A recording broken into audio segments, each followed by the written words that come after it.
Good evening and welcome back to AP Stats Notes Online. Still want to keep talking about a relationship between two quantitative variables. And we kind of got a feel for scatter plots, how to make them, and then how to talk about them and describe them from last night's notes. Tonight we're going to talk a little bit more in more depth about that relationship and add a numerical measure. Okay. And here is the reason why. Take a look at these two scatter plots, right? Which one of these two scatter plots shows a stronger relationship between body weight and pack weight? I guess if you want some background, not that it matters a lot, but there's an example in the book that carries through chapter 3 talking about trying to use a student's body weight to explain or predict how much their backpack weighs. I think this was for a camping trip someplace. But anyway, you look at those two graphs. Which one shows a stronger relationship? My guess is you're looking at this guy and saying that this one shows a stronger relationship. When in actuality, these are the exact same two sets of data. This scatter plot and this scatter plot come from the exact same data. And so they're really the exact same scatter plot, supposed to be depicting the exact same relationship. Difference is this one's a little bit more zoomed in on the data because of the way the axes are scaled than this one is. And so we get a little bit of a distorted view of that relationship. Okay? So while plotting the data is hugely important, and we'll talk about why a little bit more in just a couple of minutes, but one, because we need to get an overall feel for what the data looks like, but in addition to that, plotting the data, we can start adding some numerical measures to help us determine if we actually do have a decent relationship here. So that's what we're going to get into tonight. And the first numerical measure is what's called correlation. Okay? And correlation is simply a numerical measure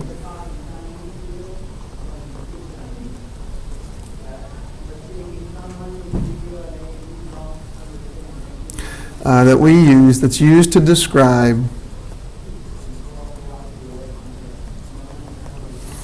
the direction and strength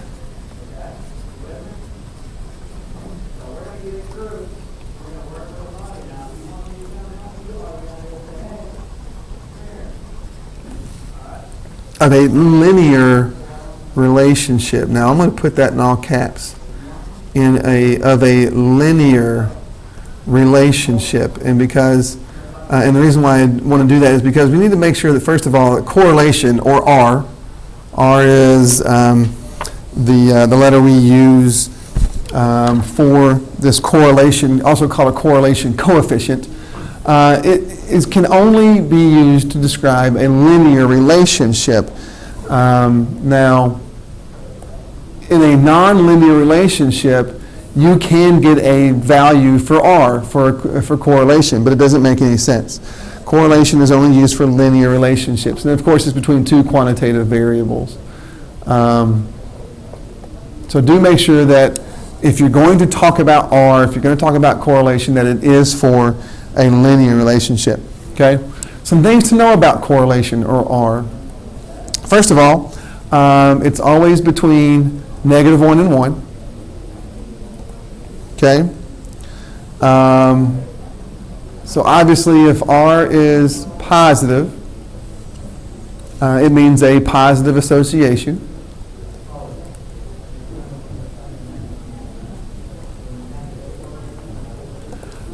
Therefore, if R is negative, that depicts a negative association.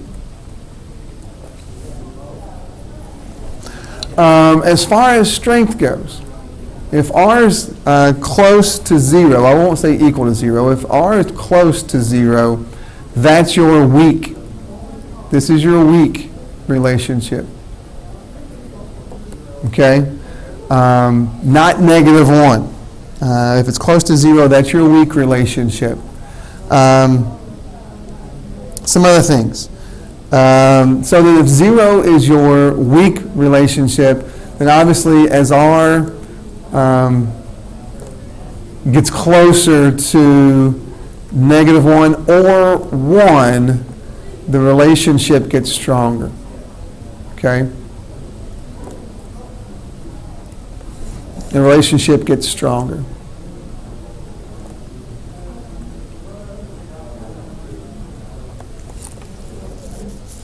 Okay? And so if that's the case, then it should make a lot of sense too that an R equal to -1 or 1 means perfectly linear. Okay? Perfectly linear. Now, just to kind of get a feel for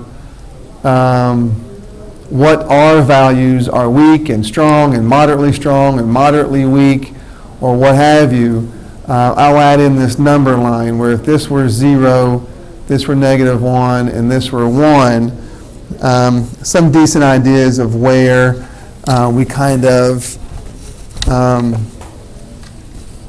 talk about the relationship here. So obviously this is a strong out here at -1. You'd say that that's strong, and at 1 it would be strong because those are perfectly linear. And then we would keep calling relationships strong until they get to about 0.8 on either side. So -0.8 or 0.8, at which point between -0.8 and -0.5, or between 0.8 and 0.5, we sort of leave room for moderately strong. Okay, so this would be moderately, anything in here would be moderately strong. Okay? And then anything sort of in here becomes weak. We don't generally use moderately weak. It's strong, moderately strong, or weak. So just to kind of get an idea of the R values that you're going to look at, that's it, okay?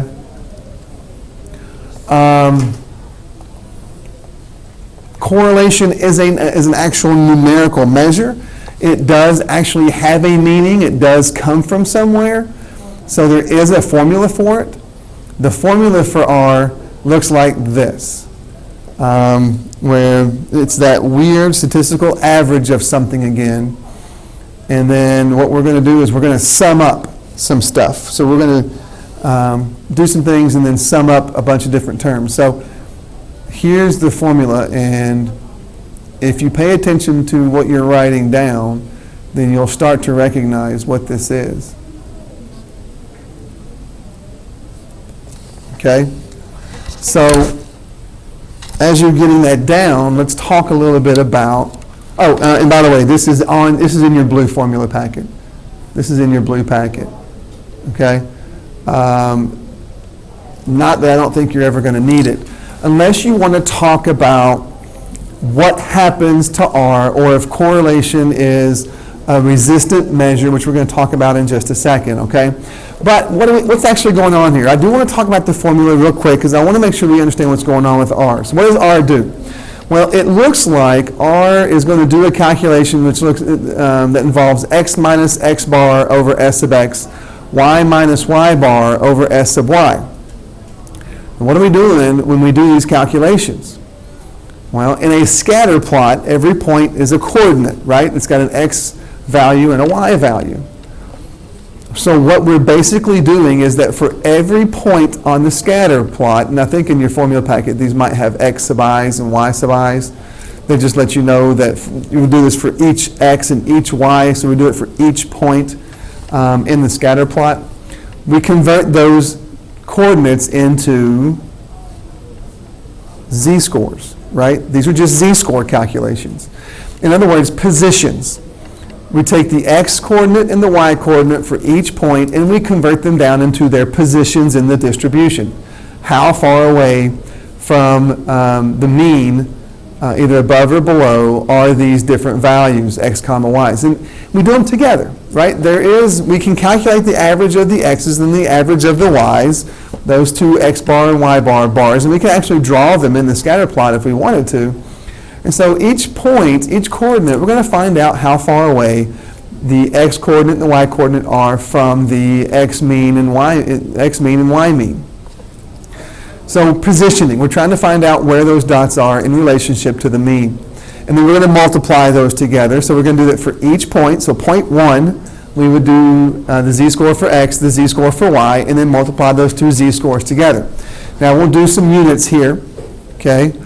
The units for z-scores are standard deviations, right? This is how many standard deviations away from the mean you are. So I do standard deviations here, standard deviations here, and when I multiply these, I get standard deviation squared. Well, that holds absolutely no meaning to us, right? It's hard enough trying to keep track of what standard deviation means, let alone what standard deviation squared is. So we talk about R as a unitless measure, okay? And then when we do add up all of these products of z-scores and then divide by n minus 1, our units don't change as far as our technical units. So we do talk about R as being unitless. Okay? So R is unitless. Okay? And so we'll talk about some characteristics as far as that goes as well. Will you ever have to calculate correlation by hand? Maybe once in your homework is what I'm going to say. Okay. Outside of that, no, you're not going to have to. Your calculator will do R for you, and we'll show that when we start doing our least squares regression line. Okay. So let's keep talking a little bit. So if R is unitless, is it going to make any difference what unit we measure our explanatory and response value or variables in? Right? If R has no units, does it matter if we are in inches or centimeters? Does it matter if we're in ounces or pounds or milliliters or liters or any of that stuff? And the answer to that is no. It doesn't make any difference. Because again, standard deviation unit here, standard deviation unit here, standard deviation squared means nothing. So changing the units, and I guess that's what I'm getting at. If we transform our data, it's not going to have any effect on R. None at all. Okay? Not like it will on the mean and the standard deviation and things like that. Okay? If we change the units, it's not going to make any difference. Okay? The next thing I'll ask you is, if we let hand span be the explanatory variable and height be the response, is it going to make any difference to R if we flip those and we make height the explanatory variable and hand span the response? Well, again, if you get back into the formula, okay, does it matter if we flip-flop the x and y calculations here? Well, we're multiplying, right?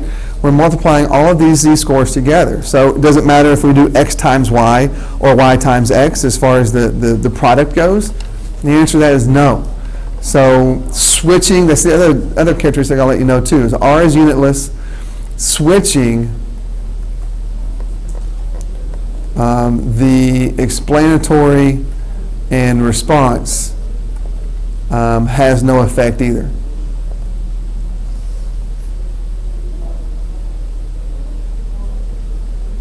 I think it's affect, right? Has no effect either. Okay? And that's why. We get into the formula and we see that since we're multiplying these x's and y's, these z-scores for x's and y's, that if we flip-flop them, it doesn't matter. Your correlation is going to stay the same. Okay? So a lot of things about correlation here you need to keep in mind. Everything in this area right here would be wonderful multiple choice questions, right? Both either on your test in here or on the AP exam. So make sure you know all this stuff pretty well. Okay? All right. So that's a lot about correlation. What scatter plots are going to be matched up with what correlations? And our eyeballs are pretty tough at picking this stuff up. Like I showed you before with the body weight and pack weight scatter plots, some of it depends on how zoomed in on the data you are and that kind of thing too. So, but we do want to kind of get some idea of when we do a scatter plot, how strong that relationship might be. Okay? So we can match up some of these guys here. Letter A, right? Well, if you look at this, the relationship for whatever these two variables are is obviously positive and is looking fairly, and is linear. So it's positive and linear means we're going here, here, or here. Okay?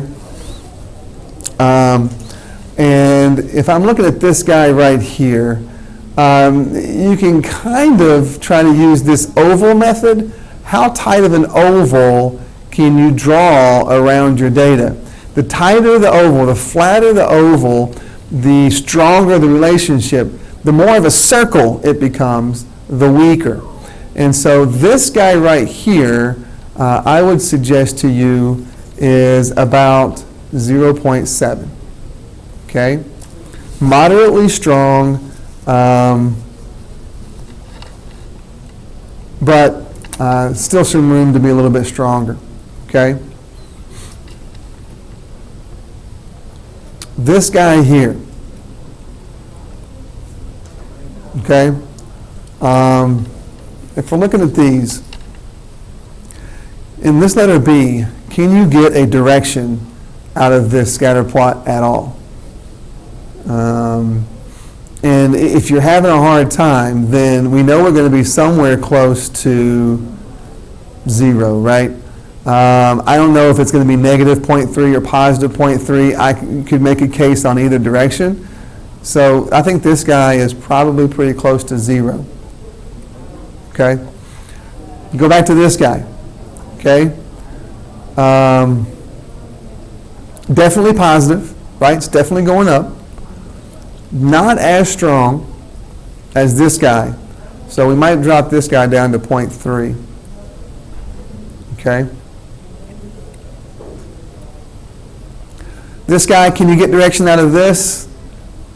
It seems to be that as we get, as our x variable gets larger, that our y variable seems to kind of decrease, although it's not very strong.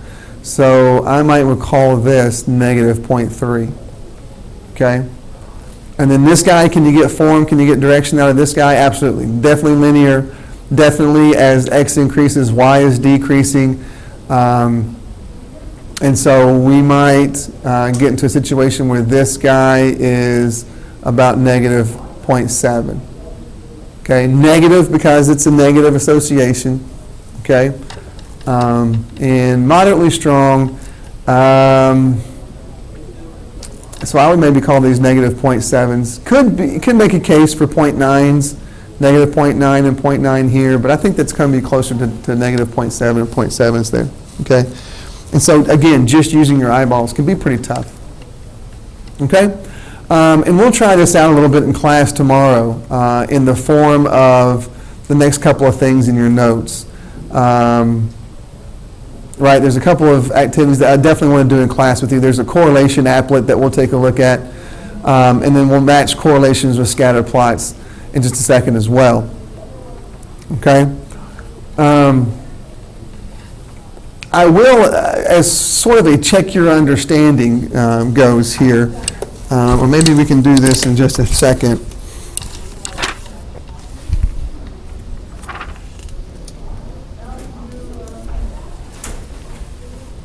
Okay. Now, there's an actual check your understanding in the book, and so I'll let you work on that. We'll talk about this guy in a second. On page, let's see if I can't bring it up and show it to you. I'm not going to be able to show you all of it, so do make sure you take a look at it before you get to class. But on page 154, this is on page 154, there's a check your understanding that gives you some scatter plots here, and you can take your best guess at what those correlations are, okay? So take a look at page 154, that check your understanding. We'll go over it in class tomorrow, okay?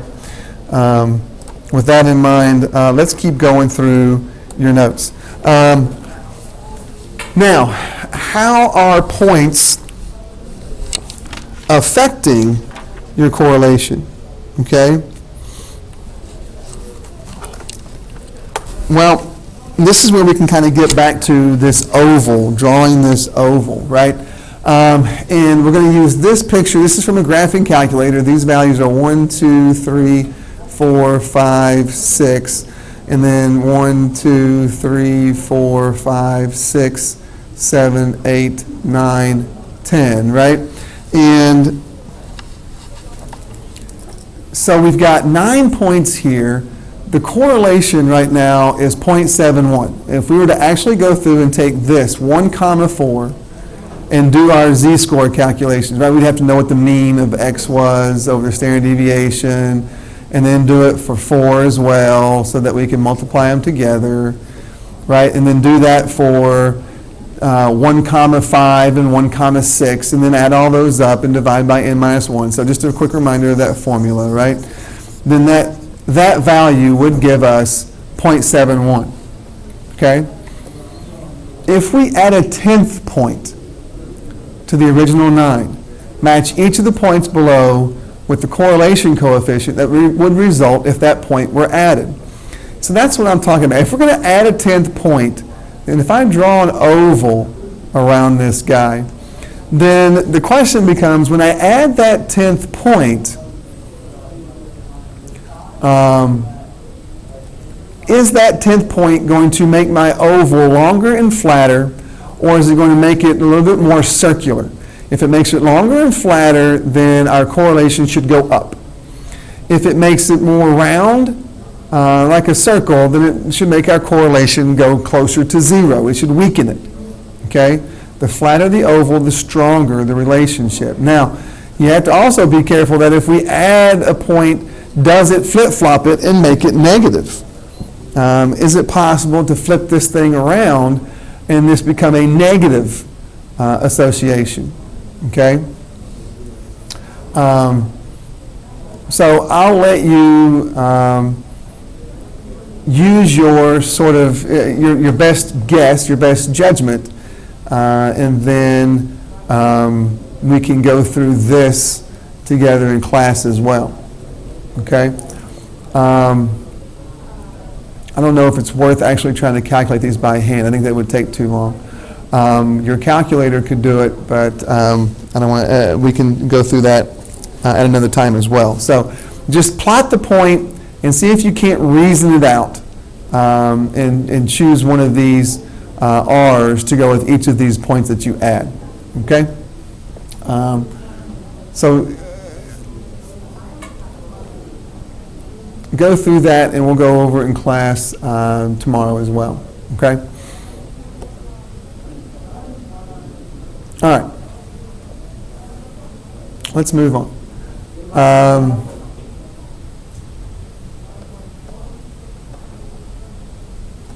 Okay, again, another exercise here of matching correlation coefficient with scatter plots. I'll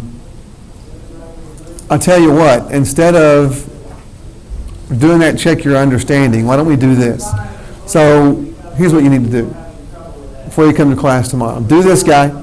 See how adding that 10th point affects your R, okay, and try to guess that out. And then use these pictures that are already in your notes, and so you don't have to worry about having your book. Try to figure out what correlations, what R's go with these guys, okay? And then we'll go through those together. All right? The next question in your notes, is correlation a resistant measure of strength? Well, let's go back to how you calculate correlation, right? We're using the mean and we're using the standard deviation to calculate your correlation coefficient R. So let me ask you this. Is mean and or standard deviation, either one of those two, are those guys resistant measures? Okay, you go back to chapter 1. Are mean and standard deviation resistant measures? And I'm hoping you're saying to yourself, no, they're not. They're non-resistant. They are affected by outliers. They are affected by skewness. They are affected by all those things. And so since correlation uses those measurements in its calculation, then it should stand to reason that correlation is not a resistant measure, right? And that's why. It uses the mean and standard deviation, which are non-resistant. Okay?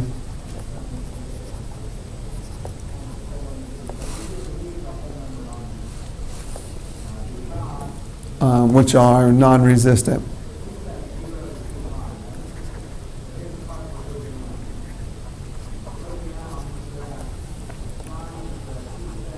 Okay? So it should stand to reason that while we can call them outliers, I'm going to call them unusual points, right? And we want to make sure we can talk about unusual points, kind of like what we did in class from your handspan and height scatter plots, right? Is there anybody that is particularly tall or has small hands to be particularly tall, or does anybody have big hands to be particularly short? Those would be your unusual points. So unusual points will affect R, will affect your correlation coefficient. Okay. Next question, can you determine the form of a relationship simply using R? So if I told you that the R for a scatter plot was 0.89, does that mean that it's automatically linear? And the answer to that question is no. I just mentioned it a second ago, right? Even nonlinear relationships can still have an R. Okay? And that's because, again, if you go back to the calculation, all we have to do is convert x's and y's to z-scores. And whether the relationship is nonlinear or linear, we're going to be able to do that. The x values are going to have a mean and standard deviation, and the y values are going to have a mean and standard deviation. So we're going to always be able to calculate R. But, so we have to be careful. We need to graph. We need to graph the data to make sure that we're talking about a linear relationship.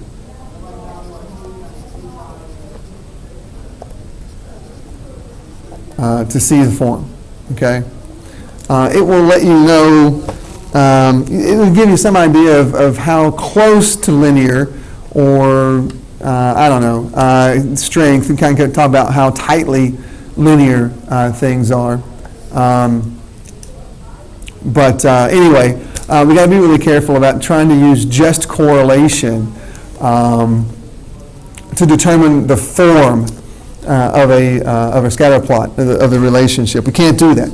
We're always going to be able to calculate R, so you need to plot the data out to make sure that it's linear in order to make R even a meaningful measure to use. Okay?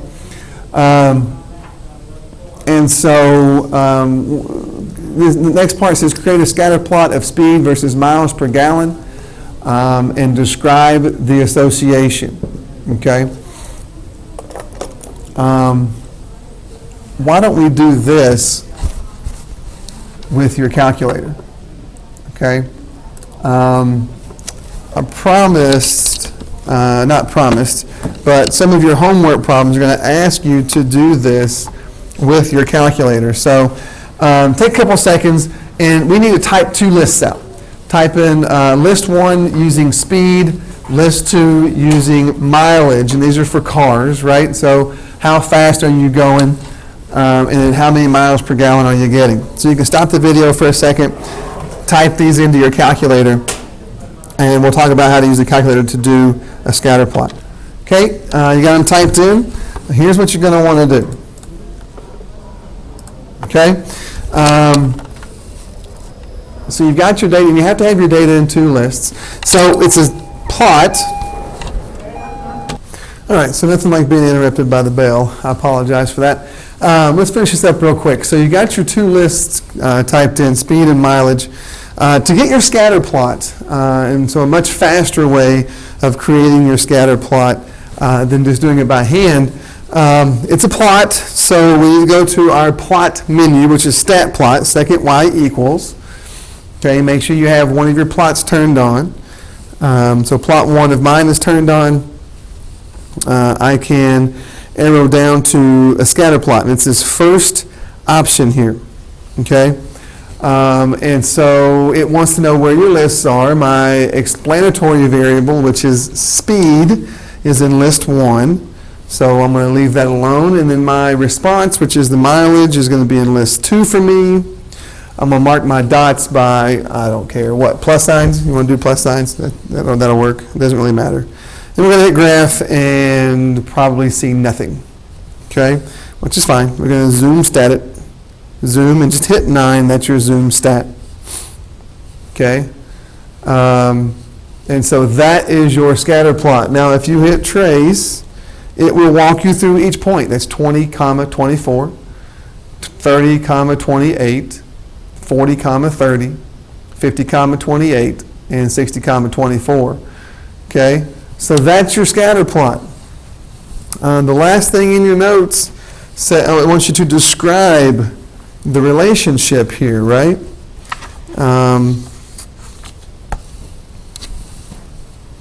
If you're looking in your notes, it says to plot that out and then describe the association. So that's your scatter plot. That's what you should be looking at. I'm going to bring this down and bring the notes back up. It says describe the association. Well, piece of cake, right? If you're looking at your scatter plot there, first and foremost, is it positive or negative? Don't know, right? It's positive for a while and then negative for a while. And then is it linear? So no, but so the association is it's nonlinear.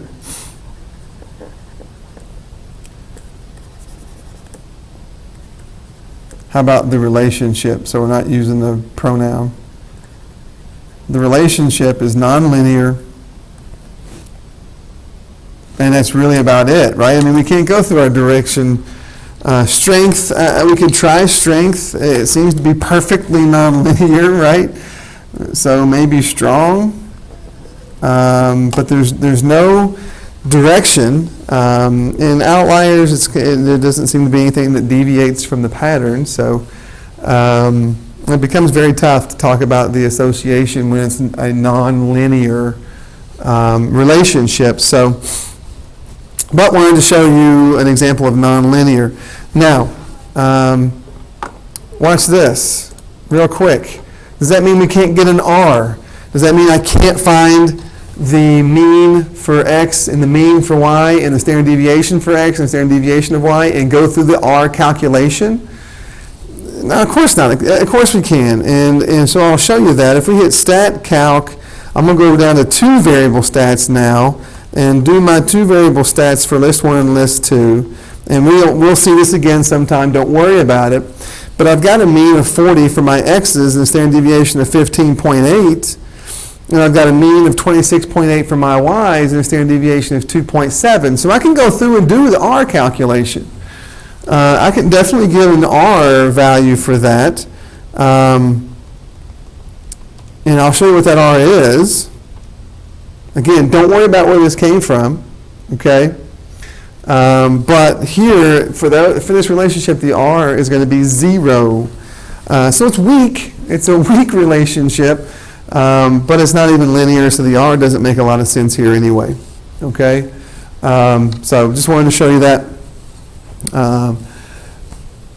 And so that's where we'll stop. So correlation, hopefully you got a pretty idea of correlation, the numerical values and the characteristics of correlation. Homework is in the text along with that I sent out about the notes, which we'll work on in class tomorrow, as well as go through a couple more things in the notes. I just want to make sure that we do some things together and talk about some things together. Okay? Have a good night. See you guys tomorrow. Don't forget quiz on Friday.